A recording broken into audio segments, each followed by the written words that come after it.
All right, when did you realize that all of your coworkers are lying to you about what they do on the weekend? It was my first job. I had just graduated from college, and I sat next to this dude. I'm gonna just call him Jim. And every Monday, Jim would come in, and people would be like, "Hey, Jim, how's your weekend?" He'd say, "Oh, it was great. Laid low, read some books, watered the plants." And he would go into depth about the kind of different plants he had. I remember he had some succulents and, this, that, and the other. And people are always very interested to hear about it. Some time goes by, I'm no longer with the company. I'm out on the town and I walk into the spot and I see Jim from work standing on tables talking about some, "Hey, I said, Jim, is that you?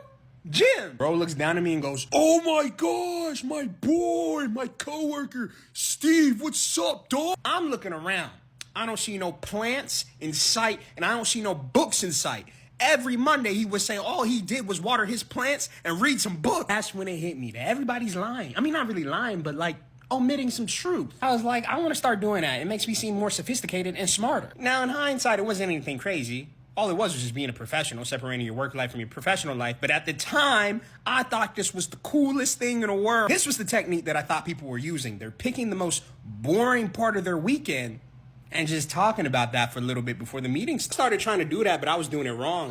I was picking the wrong stuff. We had some time before a meeting. They were like, "Steve, what you do this weekend?" I was like, scrub the baseboards. No one asked me any follow-up questions. I was hella confused because most of the time they're like, "Oh, that's fun. Tell me more."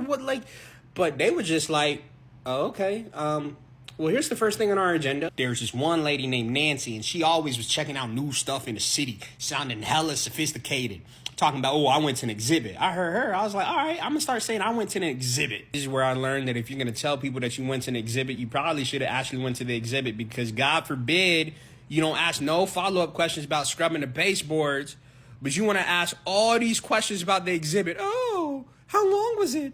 What was the line like? How much was it?" I don't know. I didn't go.